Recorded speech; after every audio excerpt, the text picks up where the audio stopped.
Hello, friend, wherever you are. I hope you're safe. I hope you're well. I hope you've had a good day or a good evening or a good morning, and that you're looking forward to the next step, the next phase of your life. That's why I'm here to talk a little bit about how I plan, how I get through my day. What do I do? How do I structure myself? My name is Barbara Reynolds, and I'm doing this at the request of Pastor Carolyn Brandon, Women's Ministries Director of the Guyana Conference of Seventh-day Adventists. So the question there is to plan or not to plan. In my mind, there's always a plan. If you know me well, you know I always have something at the back of my mind, grinding it through, working it through, planning, and hoping one day to execute the plan. So there's always planning. I don't think there's much that I do that's not with some idea somewhere about how to get through it. Whether it's a year or a day, I think planning is important. So what is planning? It's a science. So one wants to be definite or concrete.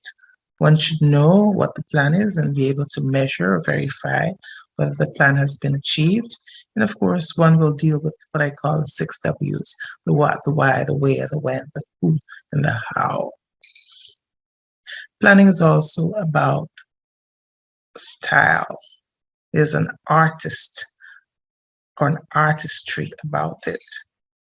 Style matters. There's sometimes that I'm planning and it's post-it notes or lists or just a rule of thumb.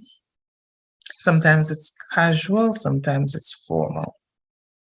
If you look over at my desk, you'll see that I have a melange of plans here. And I love to do this because once I've been able to accomplish what I've set out to do, then I can just put a nice line through it, tear it up and throw it away, and give myself a pat on the back and say, okay, you did it, or you didn't do it, but that's okay anyhow. And then the third element of this about what planning is all about, it's about faith, faith in God. My mom used to tell us a lot that man appoints, but God disappoints. I want to think also that God appoints. He just doesn't disappoint. He appoints also. But the point here is better articulated in Proverbs 19:21, which I have down at the bottom here, which says, many are the plans in a man's heart, but it is the Lord's purpose that prevails. So I deal with 4 aspects of planning today. To know what I need to know myself. What are my capabilities, my goals, my ambitions, my limitations, my dreams, my hopes, my frustrations, and my fears. So even coming into this presentation, I kind of figured out, can I do this? What are my capabilities? Am I able to not just prepare the presentation, but record it, get the right angle? And what are my fears? Obviously, I'm going to mess this up big time, and you'll be laughing right now at me, but that's okay. To understand my context, how do I fit in or not fit in, and therefore how do my plans fit in or not, and why? That's important to know because that bit of information shapes the plan. And then very, very importantly, to know my Lord. What would God have me do? That's a difficult one. Sometimes we're not quite sure. We have to keep trying to figure out, what would God have me do? And then the other one that we see as a popular slogan, what would Jesus do? Because by asking that question, it helps me kind of figure out what is the next phase. And that next phase is, who am I to be? I need to be honest with myself. I need to be patient with myself, but also patient with others. I need to be responsible to myself and to others. But most of all, I have to be accountable to God, because we believe as Christians that everything that we are and who we ought to be should bring honor to God's name. And so I'm accountable to God for my plans, for who I am. And then what do I do? So I've put together a little acronym just for the fun of it. In terms of planning, It has to be purposeful and one has to persevere. Otherwise, it's not a plan. One has to give oneself latitude to change and to fail. Um, in our 21st century, we're not always accepting of failure, but it's inevitable. And so that L for me is very important, that latitude to change my plan as the situation changes, as I change, as more information becomes available, but also to fail.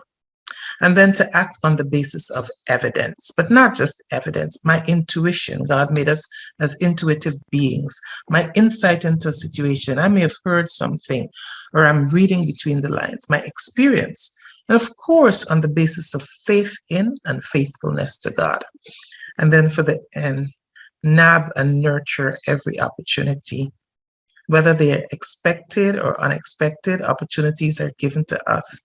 And I like to tell young people, my nieces and nephews, don't walk away and leave any value on the table.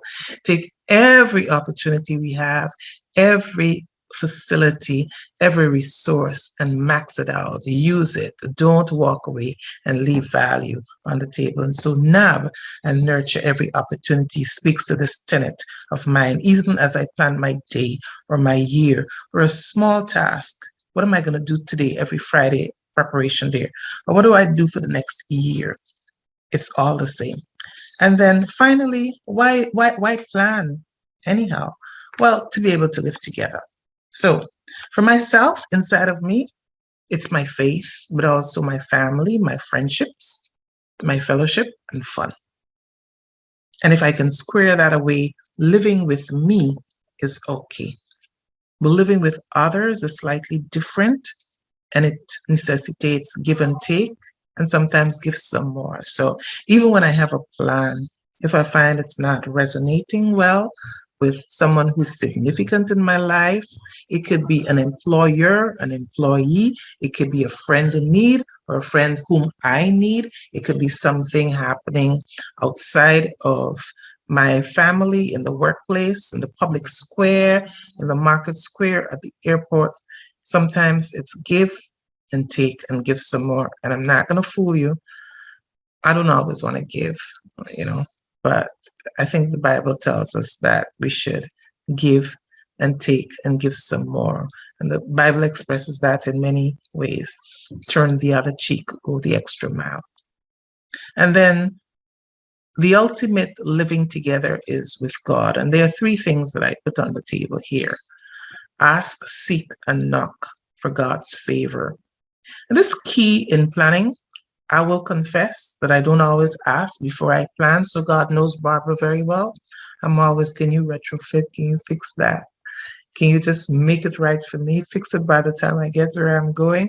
Because your girl has gone ahead and planned and you're left carrying the bag. God understands that. But it's not always that He wants to do that. So asking and seeking and knocking for God's favor is pretty important, not just for the little things or the big things, but for everything. And then return to give praise and thanks. I think most of us are pretty good with that. You know, we thank God, we praise God, we call out about how merciful He is, even in the midst of all the challenges that we face. And then there's one other thing I think that our planning would benefit from, that we should testify of the mundane and the miraculous in our lives. So that's what planning is all about. That's what I try to do with my day. And that's what I try to do with my year. And I want to leave with you a blessing. It's a blessing about plans going right and plans not going so right. May the road rise to meet you. May the wind always be at your back. May the sun shine warm upon your face, and may the rails fall softly upon your fields. So the first one is about moving ahead, progress. When the road rises to meet us, we're making progress. May the wind always be at your back. We need people, we need God, we need blessings to keep pushing us forward. That's the wind behind our back, the wind beneath our wings. May the sun shine warm upon your face. That gives you positive things. positive feelings, that gives you positive hope, makes your emotions shine through positively. And may the rains fall softly upon our fields, your fields. We'll always have God's blessing in our lives, in our hearts, and in our minds. You be good to yourself. God bless.